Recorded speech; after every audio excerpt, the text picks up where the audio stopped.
Allez les graphes, on va se faire une vidéo sur le Bitcoin et quelques grosses crypto-monnaies et on va faire ensuite un focus sur les actions crypto qui sont liées plus ou moins au Bitcoin. Et surtout, je voulais commencer par un truc qui pour moi est essentiel, c'est la corrélation évidemment du Bitcoin, non pas avec le Nasdaq, etc., mais c'est lié, c'est avec tout simplement les liquidités, l'accroissement des liquidités sur le marché. Ce que vous voyez ici sur ce tableau, en gros, c'est en orange, vous voyez en fait les pics du Bitcoin en pourcentage, et en bleu, les hausses des liquidités de la monnaie. Donc c'est le M2. Et ce que l'on voit, c'est on voit une corrélation qui est assez grande. On voit ça avec une corrélation avec tous les actifs qui sont, on va dire, plus ou moins risqués, mais plus généralement avec la bourse aussi. Donc ce qu'il faut, si vous voulez, et vous le voyez bien, c'est que si on a ces prochains mois un accroissement des liquidités, comme c'est déjà le cas et comme c'est ce qu'on peut anticiper, parce qu'on a la baisse des taux, on a très probablement la fin des QT sur les banques centrales majeures, avec des retours de quantitative easing, on voit qu'au niveau des États, on serre la ceinture, mais pas trop, donc on va rester dans des déficits assez importants. On voit que la Chine relance également avec de la planche à billets, pareillement.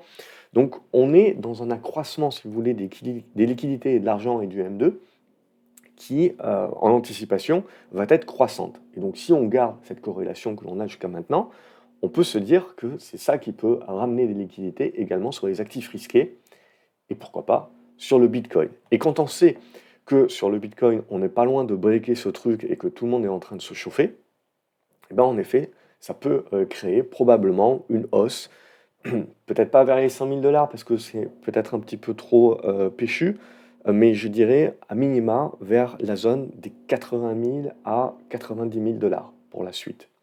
Alors, si on revient à notre graphique, on n'a toujours pas cassé à ce stade.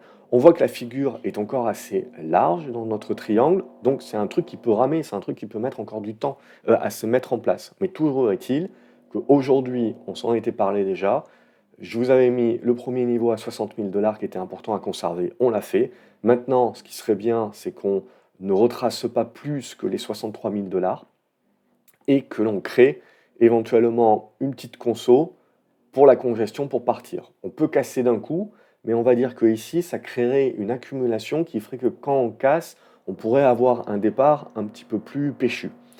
Donc c'est ce qu'on va regarder. Ce départ un petit peu plus péchu, il faut faire attention parce que dès que cette oblique-là va casser, tout le monde évidemment va vous expliquer c'est le bull run, c'est le breakout, c'est reparti pour un tour, etc. Il faudra casser un certain nombre de résistances horizontales, déjà commencer par les 71 000 dollars, et ensuite par l'ATH, qui chez moi est aux alentours des 74 000, pour vraiment délivrer la performance. Maintenant, évidemment, beaucoup vont rentrer, beaucoup vont accumuler pour jouer ça, mais pour moi, le premier test, ça serait de revenir sur les 71 000 et de breaker ces 71 000 pour viser les 80 000. Donc on va procéder par étapes. Donc c'est ça que je regarde. Évidemment, si on repasse sous les 63 000, 62 000, eh ben, on se la mettrait sur l'oreille, on la fumerait plus tard probablement, et on resterait encore dans la figure. Si on va regarder maintenant Ethereum. Ethereum, on va se retrouver dans quelque chose qui est un peu moins jojo, hein, parce que si Ethereum était corrélé à Bitcoin, on serait plutôt aux alentours de cette zone des 3200-3300 à ce moment, en train d'essayer de tester cette oblique-là. C'est pas le cas. On voit qu'on est dans le zigzag, dans le scénario que je vous avais dessiné un peu ici. On est toujours dans un zigzag, toujours dans un range. On va rester positif, on va dire, sur au-dessus des 2500 dollars, mais on a besoin de breaker les 2008 à 2009 pour revenir un petit peu travailler le haut de la figure. Donc c'est vraiment le carrefour, pour moi, le pivot, il est à 2009. Redépasser ces 2009 remettrait Ethereum dans un signal plus intéressant. Mais ce qu'on voit, c'est que clairement, Bitcoin aujourd'hui, d'un point de vue graphique, est plus intéressant et Ethereum au-dessus des 2005, on peut tenter justement d'aller chercher 2009 et de breaker 2009 pour se remettre dans des meilleures dispositions. Si je vais chercher maintenant quelques autres grosses cryptos, on va regarder AV. Là, on est dans une configuration qui pour moi reste très propre. On voit la consolidation revient sur la zone des 135, donc on est toujours positif au-dessus de ces niveaux-là. Je vois rien de plus à dire et on est toujours haussier. Et donc si on essaye de jouer le break des précédents plus hauts, je pense que c'est quelque chose où on peut essayer de viser les 200 à 250 dollars, tant qu'on va rester au-dessus des 130 dans cette configuration-là. Le Binance Coin va être très similaire au Bitcoin. Et là, même chose, on s'est remis au-dessus de supports importants, donc on se remet à l'attaque de cette résistance des 620 dollars. C'est ça qu'il faut passer pour délivrer un retour sur la zone des 650. Et là, on aurait très certainement le bis-bis pour essayer, sur passage, de revenir sur les plus hauts, c'est-à-dire les 700 dollars. Tant qu'on va être au-dessus des 550 dollars, on va rester positif sur ce type de scénario-là. Si je vais regarder le Bitcoin Cash dorénavant, on voit qu'on est toujours dans cette construction dans le biseau. Là aussi, on a quand même un mouvement intéressant sur la précédente semaine qui nous permet de revenir au-dessus des 330 dollars, au-dessus desquels on va rester positif. Mais comme Ethereum, ce dont on a besoin, si je gomme ici cette explication précédente, ce dont on a besoin, voilà, c'est de conserver cette zone, réussir à breaker maintenant cette résistance des 370 pour essayer de revenir chercher les 400 dollars, les breaker et viser, je dirais, une zone comprise vers les 450 dollars. Et c'est ça, de la même manière que pour Ethereum, c'est 2900 le pivot, pour Bitcoin Cash, ça sera 450 le pivot. Donc on a de quoi jouer du bon rebond, du retournement, mais c'est encore les niveaux des 450 dollars ici qui permettront de relancer la tendance haussière. Donc on voit qu'on a quand même ce delta entre des configurations comme le Bitcoin ou encore le Binance Coin ou AV qui sont très propres et déjà haussières, et d'autres cryptos comme Cardano également et les autres où on tente pour l'instant de faire des rebonds avec plus ou moins de volatilité, mais on reste encore sous des congestions de moyen terme. Et on voit pour Cardano, il va falloir redépasser cette zone des 45 centimes par exemple pour donner l'influx et le retournement de moyen terme. Et à ce stade-là, on reste encore dans des consos. Chainlink, ça va être la même idée. J'ai besoin de passer cette zone des 13 dollars pour donner le signal, pour revenir chercher les 15 dollars qui pour moi est le gros morceau. Et ça sera ce passage des 15 dollars là qui fera passer en bull run. Pour l'instant, on voit sur ces cryptos-là plus alternatives, on tente du rebond pour aller chercher ces niveaux intermédiaires.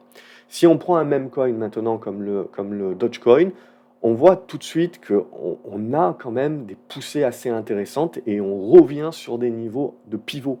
Donc là aussi sur Dogecoin, il est là le pivot, 13 centimes à 14 centimes de dollars. C'est le pivot de moyen terme au-dessus duquel on reprend le bull run. Donc on n'est vraiment pas loin de donner des indications très intéressantes. Si je vais chercher le Litecoin, on va retrouver ce même schéma. C'est-à-dire que j'ai des bons rebonds qui me font revenir pour l'instant, c'est en mes niveaux intermédiaires, mais il me faut le coup de rein. Il me manque le coup de rein, alors peut-être que ça interviendra après une petite conso, mais il va me manquer le coup de rein pour donner le véritable signal au-dessus des 74 dollars, 79 dollars. Là, j'ai mon véritable coup de rein et j'ai un retour sur mon signal de moyen terme. Et si je commence à avoir ça, vous voyez, sur ces cryptos un petit peu plus alternatives et de seconde main, j'ai envie de dire, qui ne sont pas les trucs à la mode ou qui étaient à la mode sur le run précédent, ben, pourquoi je regarde? Parce que ça va me dire que même si ces cryptos-là de seconde main commencent à mettre en place des retournements, c'est que j'ai mon ensemble de marchés qui commence à retrouver des liquidités. Si j'ai mon ensemble de marchés qui retrouve des liquidités, ça veut dire que j'ai un mouvement durable qui peut se mettre en place. Et ça va beaucoup plus m'intéresser pour jouer donc le moyen terme. Si on va regarder Matic, là par contre, vous voyez, j'ai rien. J'ai rien du tout d'intéressant à part du rebond technique qui peut se mettre en place, mais c'est pas mature. XRP est revenu un petit peu dans ces 22. Donc là aussi, j'ai plus grand chose. Il va falloir que je trouve la force de revenir au-dessus des 57. Malheureusement, là, on n'a pas eu le top départ, donc c'est plutôt décevant. Solana également, on voit un peu plus qualitative.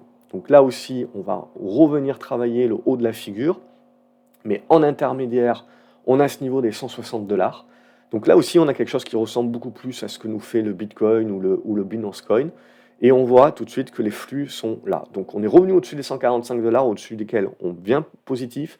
Il faut casser la zone des 160 pour essayer d'aller chercher la zone des 180. Et quand on sera là, on sera dans le haut de la figure, consolidation. Et c'est ça qu'il faudra breaker pour donner le véritable signal pour revenir sur les plus hauts, notamment la zone des 215 à 220 dollars que je viserai. Si je vais regarder Tronix, c'est toujours haussier, etc. Ça, j'ai rien à dire. Et si je vais regarder Uniswap, on va retrouver les cryptos un petit peu intermédiaires, c'est-à-dire j'ai fait mon rebond qui me permet de revenir sur ma zone intermédiaire, pivot aux alentours des 8,70 $. Je suis en train de faire ma petite conso et c'est ça que j'ai besoin de breaker pour repartir et retenter mon bull run et on va dire en première étape revenir sur la zone des 11 $.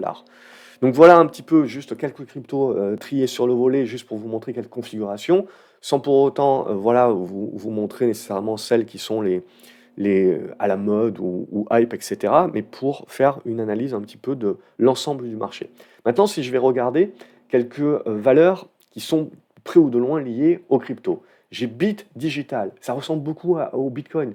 Vous voyez que j'ai énormément de zigzags, beaucoup d'hésitation, beaucoup de volatilité, mais j'ai finalement une belle congestion qui est pas loin de casser par le haut. Donc si j'ai là, ça peut encore un petit peu consolider, je vais venir chercher la résistance, mais si je casse ça, j'ai un gros signal ici sur Bit Digital qui peut se mettre en place. Donc ça se regarde. Bitcoin Group, ça va être côté en Allemagne, ça.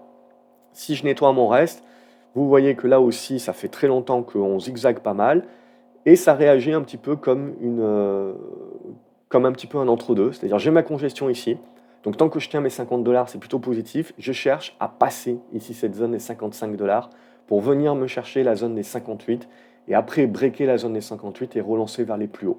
Donc là aussi, on a des bonnes congestions qui sont en train de se mettre en place. C'est vraiment, je dirais, intéressant et à garder dans le coin de la tête.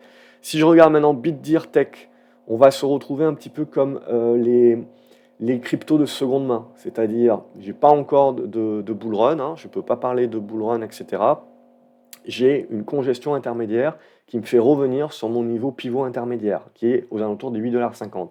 Donc c'est maintenant, il faut que je conserve bien mes supports, cette zone des 7 $, il faut que je réussisse à breaker ça. Et en breakant ça, je vais pouvoir relancer un influx vers le haut de mon oblique, aux alentours des 11,90 $. Si je vais regarder Bitfarm maintenant, elle est un peu moins bien. On voit d'une manière générale, je dirais que les valeurs crypto, Bitcoin, actions, qui sont cotées en Chine, ont beaucoup moins de mal, ont beaucoup plus de mal, pardon, peut-être que ce sera un lapsus révélateur. Mais voilà, donc on voit là, c'est pas terrible, on tient quand même des supports assez importants, ok, mais j'ai besoin d'un petit tremplin comme ça et de commencer à construire mon truc pour commencer à passer mes niveaux intermédiaires, qui sont là aux alentours des 2,40 $, 2,50 $. Et là, je repartirai en bull run. Mais pour l'instant, je reste encore enfermé dans de la figure. Donc on voit, il y a potentiellement des choses un peu plus intéressantes. Si je vais regarder du Coinbase, on va se retrouver dans la même idée qui est de dire j'ai une bonne dynamique de poussée ici, très bien, mais en fait je vais taper ma résistance intermédiaire. Donc je peux faire un petit peu de conso, mais il faudra que je la passe. Si je veux réellement croire au retournement du marché, au bull run, ce que vous voulez, j'ai besoin de casser ces niveaux intermédiaires. Peut-être que je peux le faire après une petite conso, mais sinon ça reste que du rebond, parce que si je fais des trucs comme ça, évidemment, c'est moche, c'est de la dégradation, et c'est plutôt une tendance baissière qui est en train de se mettre en place et qui ensuite sur le break sera validée. Donc là voilà, je suis dans l'entre-deux, c'est bien, mais il me faut le coup de rein pour vraiment libérer un petit peu les choses. Qu'est-ce que j'ai d'autre? J'ai Hut 8 Mining, on va retrouver la même idée. C'est pour l'instant, j'ai des bonnes impulsions, mais je n'arrive pas encore à casser, ce qui est vraiment déterminant pour moi pour repartir en bull run. C'est cette zone des 13 $, 13,30 $. Et ensuite, si je vais regarder les grosses, je vais regarder du Mara. On va retrouver la même chose là, tac, vous voyez, les figures de congestion. Si ça casse par le haut, c'est bien, on est reparti pour un tour. Si ça casse par le bas, ce genre de truc, ça voudra dire que voilà, on stoppe vraiment la dynamique et il va falloir être beaucoup plus prudent sur la suite. Donc on sent bien qu'on est dans cet entre-deux. Mais là, on a une bonne dynamique avec des bons volumes. Donc je veux lui donner le bénéfice du doute et je pense que ça se joue. Mais après, il faut avoir des stops, voilà, où sur l'invalidation, il faut couper. Et le gros morceau, évidemment, c'est MicroStrategy. MicroStrategy qui, elle, a déjà cassé. Alors, est-ce que c'est une anticipation? Est-ce que le reste va suivre ou est-ce que ce MicroStrategy fait cavalier seul et après patatras? C'est difficile à dire évidemment à ce stade. On va dire que tant qu'on va rester au-dessus des 175 $, c'est positif, c'est haussier, point barre. Et on essaye de continuer sur le pullback ici, de continuer la poussée. Si ça revient en dessous des 175, c'est là pour moi où il faut interpréter la faiblesse et il faudra être beaucoup plus prudent sur la suite. Si je vais regarder du Riot, je vais retrouver comme du Mara une tentative de pousser ici. J'ai encore beaucoup de résistance Je suis un petit peu dans les cordes, si vous voulez, donc j'ai du bon rebond à faire, mais ça reste du rebond technique à ce stade-là, qui me fait revenir un petit peu sur mes milieux aux alentours des 10-11 $, où tant que je ne vais pas casser ça, je ne vais pas retourner dans des tendances haussières, qui était le cas, vous voyez, en 2023. On avait une belle tendance haussière, et puis là, on a commencé à dégrader, et donc là, on fait du rebond que pour moi, et du rebond au prorata. C'est c'est c'est vraiment un entre-deux sur lequel, voilà, je suis vraiment partagé et en observation. Donc voilà un petit peu pour cette revue du marché où vous avez bien compris qu'on est très lié de toute façon aux liquidités sur les marchés. Les actifs, de toute façon, les actifs risqués, les actifs à risque vont être très liés à ça. Et donc on voit bien qu'on est à un endroit charnière, à un endroit pivot, où en effet on a pas mal de choses qui sont dans des bonnes dispositions pour partir, mais beaucoup, beaucoup de choses également qui sont dans un entre-deux, avec des bons rebonds, mais qu'on ne peut pas interpréter encore comme des retournements. Mais pour autant, le marché est très clair maintenant sur les niveaux pivots dont on a pu parler. C'est-à-dire que si on passe ces niveaux pivots, en effet, on peut penser que les liquidités vont arriver et vont permettre de pousser l'ensemble du marché. C'est ça qui serait le plus sain. Et ce qu'il faut éviter, évidemment, c'est d'avoir du MicroStrategy ou du Bitcoin, en effet, qui sont un petit peu les cavaliers seuls, et le reste qui n'arrive pas à transformer l'essai. Et ça, pour moi, ça sera un signal de faiblesse. Donc on voit bien le moment charnière. Comme d'habitude, n'hésitez pas à liker la vidéo, de la partager si vous pensez que, voilà, que ça peut vous apporter et apporter à d'autres personnes. Je vous retrouve dans les commentaires pour savoir ce que vous en pensez. Et on se retrouve à la prochaine vidéo et on va observer ça parce que ça va se décider incessamment sous peu. Salut les graphes.